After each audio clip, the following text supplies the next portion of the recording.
Indonesia, a country with rich natural resources, has 37 provinces. One of them is South Sumatra. South Sumatra is a province in Indonesia located in the southern part of the island of Sumatra. The capital city of South Sumatra is in the city of Palembang. Various tribes and cultures merge into one Palembang city.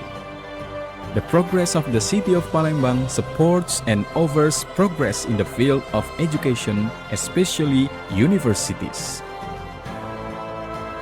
Welcome to MDP University. MDP University, Innovation Today and Tomorrow.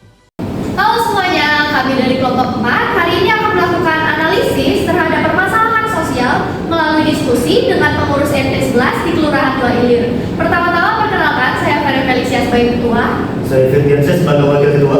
Saya Anas Franciscus Susakisi sebagai sekretaris. Saya Nadia Syafira sebagai bendahara. Saya Siti Esmeralda Faiza sebagai anggota.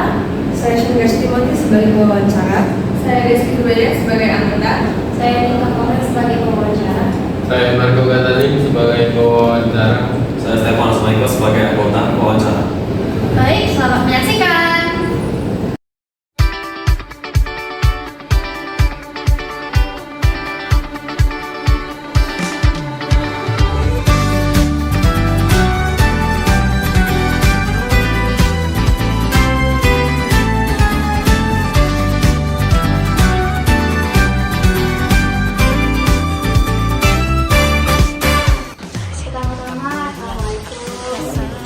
Kami dari Universitas MDP.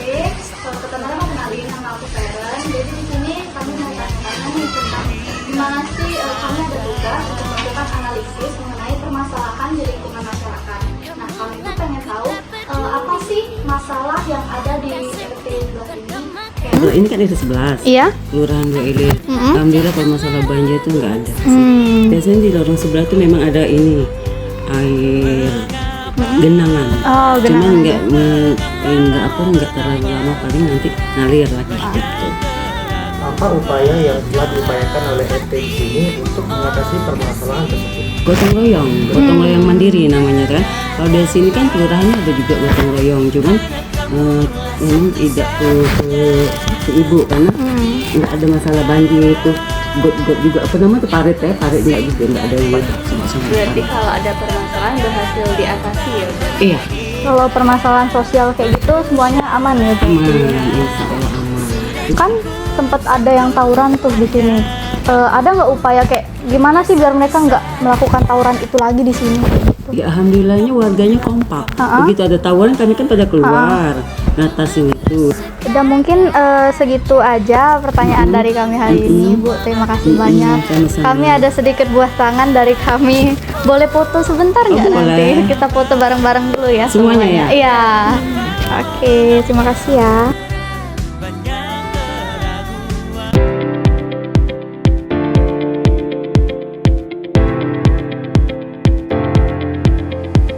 Persen kita rata-rata tergenang, tapi sebenarnya bukan menyebutnya banjir. Kalau banjir itu kan besar kan, kita ini lebih menyebutnya kepada genangan. Nah, rata-rata hampir 80% itu tergenang, ada yang sedikit, ada yang parah. Yang parah itu cuma Nah, selain permasalahan banjir nih, apakah ada permasalahan lain selain banjir, entah itu permasalahan sosial atau kayak banjir tadi gitu? Ada. masalah sosial. Kalau sosial rasanya kita ini termasuk agak aman ya. Kalaupun ada tawuran kita tidak sering di sini. Kalau anak nongkrong memang ada beberapa lokasi yang sering anak nongkrong, tapi kalau tawuran alhamdulillah kita jarang. Ya kalau lampu jalan mati itu kan bukan masalah ini kan namanya. Terus sekarang juga sudah banyak yang diperbaiki. Sudah lumayan, tinggal beberapa titik. Kita nggak punya permasalahan yang berat-berat tidak di Dua Ilir ini. Kalau mengenai infrastruktur atau pembangunan itu ada permasalahan nggak kira-kira, misalnya ada masyarakat yang merusak atau kayak gimana, ada nggak kira-kira? Nggak ada ya? Genang sudah berkurang, dari yang volumenya tinggi sekarang sudah berkurang.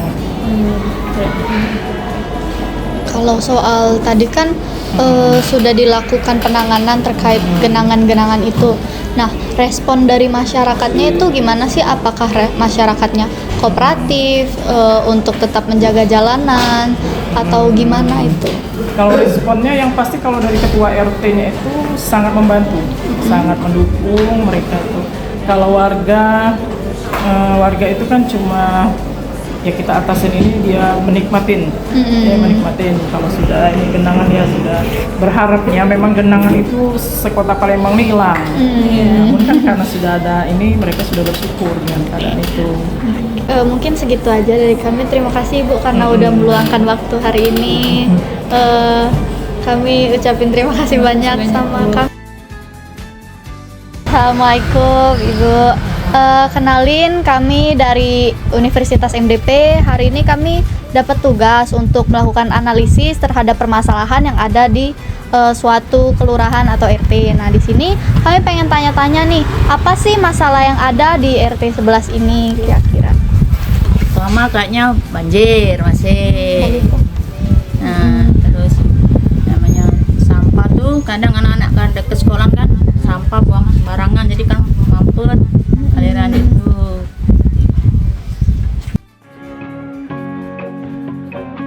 Kadang ada ini anak-anak datangan suka tawuran tuh di samping sana itu. Kami dari mahasiswa MDP lagi ngerjain tugas untuk wawancara, Bu. Wawancara ini kami bakal nanyain masalah sekitar kampung ini, Bu. Kayak banjir, buang sampah sembarangan, sama mungkin ada kasus tawuran atau ya masalah anak remaja lah gitu, Bu. Apakah ada di sekitar sini, Bu? Kalau kasus masalah tawuran di lingkungan sini tidak ada. Kalau banjir, ya banjir. Tergenang airnya di sini karena semenjak ada rumah-rumah yang sudah dinaik-naikkan ini kan sudah banyak timunan, jadi kemungkinan rumah-rumah yang rendah cukup rendah banjir. Termasuk di lingkungan sini banjir sudah kayak kolam. Ketidakamanan di sini ada yang kayak jambret. Di lingkungan sini ada pasti. Jadi sini keamanannya masih kurang ya, Bu? Kurang keamanannya. Terus juga walaupun rumah kita di sini berpagar-pagar, masih ada yang masuk tuh lewat pagar kayak dari mulung. Oke. Kalau kegiatan gotong royong gitu? Kalau untuk gotong royong itu kurang dari RT-nya untuk. Selamat siang dari Bapak, kami dari MDP. Kami mau menanyakan sesuatu tentang permasalahan sosial yang terjadi di sekitar sini, Pak. Apakah boleh? Ya, silakan. Oke.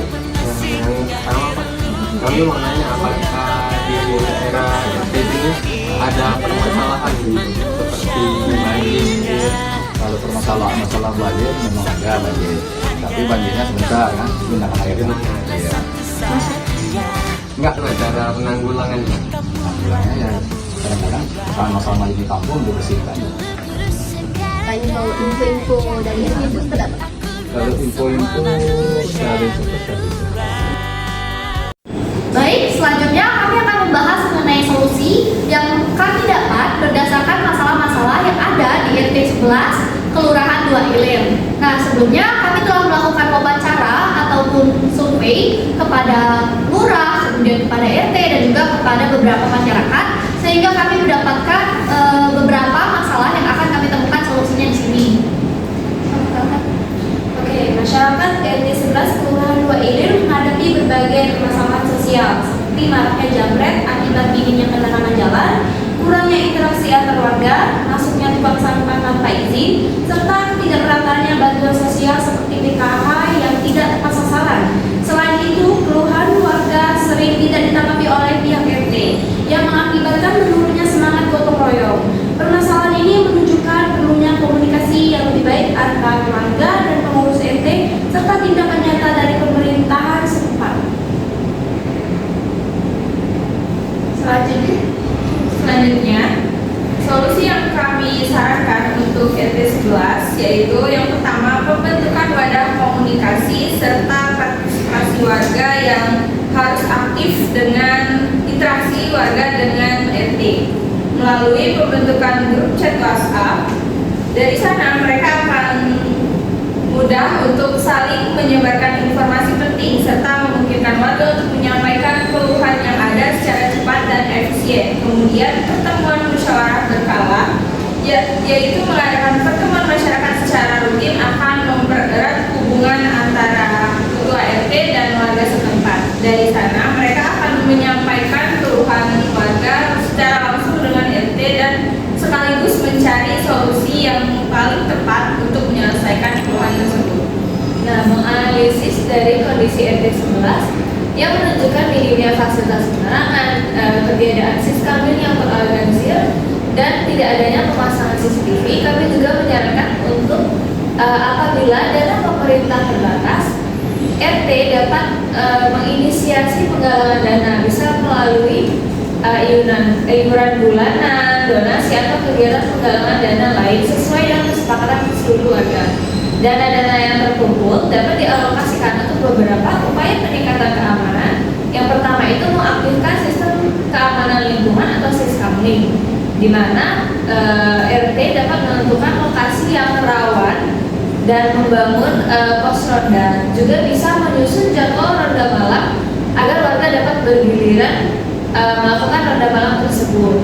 Nah, bagi warga yang merasa keberatan dengan jadwal ronda malam, dana juga bisa dialokasikan untuk merekrut penjaga keamanan.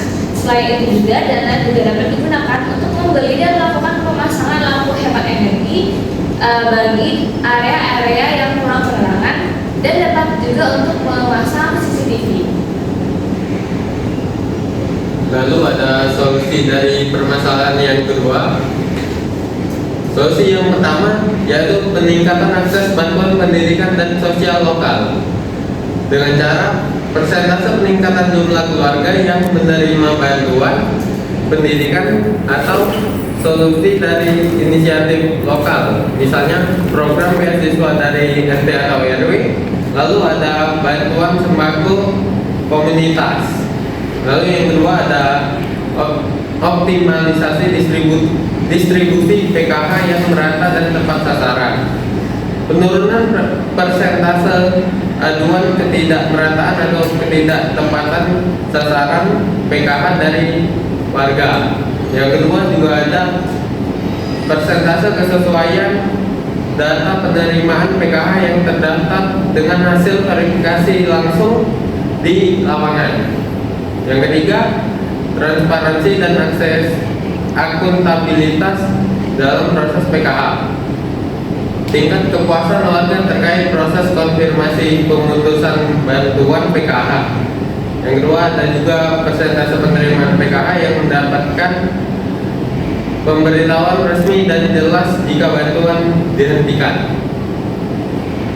Terus yang terakhir ada PKH yang tidak sesuai sasaran dan tidak ada konfirmasi pemutusan bantuan dari pemerintah. Solusinya adalah bentuk sistem verifikasi dan evaluasi berkala berbasis NIK dan survei lapangan. Jika bantuan dihentikan, harus ada pemberitahuan resmi serta alasan yang jelas agar tidak menimbulkan kebingungan dan ketidakadilan. Baik, berikutnya mengenai masalah ketiga di mana adanya banjir, kurangnya gotong royong serta keluhan warga di sana tuh kurang didengar oleh RT-nya. Jadi solusi dari kami sendiri yang pertama adalah himbauan dan juga sanksi tegas dari RT. Kenapa harus RT? Karena RT itu menjadi pilar utama bagi masyarakat di sekitarnya, dan juga RT itu dapat menjadi pedoman bagi masyarakatnya. Dan juga ketika ada masyarakat yang membuang sampah sembarangan, itu RT bisa langsung memberikan sanksi tegas. Bisa saja seperti ketika ada warga yang ketahuan membuang sampah sembarangan, RT bisa memberikan sanksi untuk dia membersihkan tempat yang pula ia buang sampahnya. Dan juga cara kedua kami atau solusi kedua kami yaitu memberikan atau menyediakan tempat sampah umum di sekitar daerah masyarakat, di mana tempat sampah umum itu dapat sekali membantu masyarakat agar dapat mengurangi sampah sehingga mengurangi terjadinya banjir di daerah tersebut. Karena pada dasarnya manusia itu ketika mereka mempunyai sampah, mereka tuh ada kemauan untuk membuang sampah ke tempatnya, namun kebanyakan tempat itu tidak memiliki kotak sampahnya, jadi mereka tuh merasa malas dan susah untuk mencari tempat sampah, sehingga mereka memilih untuk membuang sampah secara sembarangan. Sehingga dengan solusi ini kami dapat memberikan antisipasi untuk warga sekitar membuang sampah pada tempatnya. Nah, selanjutnya kita akan membuat jalur drainase, dari mana jalur ini kita akan membuat sebuah sistem pembuangan air yang jauh lebih berstruktur dan dengan tujuan mengurangi adanya genangan air di rumah-rumah warga. Dan selanjutnya adalah inisiatif dari ketua RT. Kurangnya gotong royong itu kembali ke RT-nya masing-masing. Jadi mana RT itu harusnya mengajak seluruh masyarakat untuk memulai gotong royong bersama membersihkan sekitaran dari daerah RT. Dan selanjutnya terakhir adalah melakukan evaluasi rutin. Kurangnya keluhan dari masyarakat ini didengar oleh RT karena kurangnya evaluasi. Yang dimana harusnya RT melakukan evaluasi secara rutin agar semua keluhan dari masyarakat dapat didengar dan dapat diberikan solusi secara langsung oleh RT-nya sendiri. Jadi kesimpulan daripada analisis permasalahan sosial di RT 11 Kelurahan 2 ini bertujuan untuk memahami masalah sosial yang dirasakan oleh warga, seperti kurangnya penerangan, minimnya interaksi antara warga, dan penyebaran informasi. Kegiatan ini menekankan partisipasi aktif warga dan pihak terkait seperti RT dan RW untuk merumuskan solusi praktis dan aplikatif tanpa ketergantungan pada pihak eksternal. Diharapkan kegiatan ini menjadi suatu sinergi positif antara masyarakat dan RT maupun RW, serta mendorong budaya gotong royong. Kebersihan kegiatan ini berkat dukungan berpihak diharapkan menjadi kebijakan untuk memperdaya masyarakat yang lebih luas dan berkelanjutan. Oke, berdasarkan dari hasil kegiatan yang telah dilakukan, kami menyarankan agar partisipasi warga itu dalam kegiatan kemasyarakatan itu lebih ditingkatkan lagi melalui edukasi dan juga sosialisasi yang berkelanjutan, dan juga pengurus RT yang memiliki peran sebagai agen perubahan itu juga harus diperkuat dalam keaktifannya melalui juga pelatihan dan juga pendampingan secara rutin. Masalah infrastruktur seperti penerangan dan keamanan lingkungan itu harus menjadi prioritas pembangunan bersama antar pemerintah setempat, dan juga sistem penyebaran informasi antar warga itu juga harus diperkuat lagi agar informasi yang tersebar itu merata dan lebih efektif. Selain itu, mekanisme penyaluran bantuan sosial seperti PKH itu harus dilakukan yang namanya evaluasi agar memastikan keadilan yang berlaku. Demikian paparan yang dapat kami sampaikan. Semoga materi yang kami sampaikan ini dapat mendorong partisipasi masyarakat dalam membangun kehidupan bersosial. Kami juga berharap agar materi ini bermanfaat untuk membangun kesadaran akan kehidupan masyarakat yang adil. Kami mohon maaf jika ada salah kata dalam pengucapan kami. Atas perhatiannya kami mengucapkan terima kasih.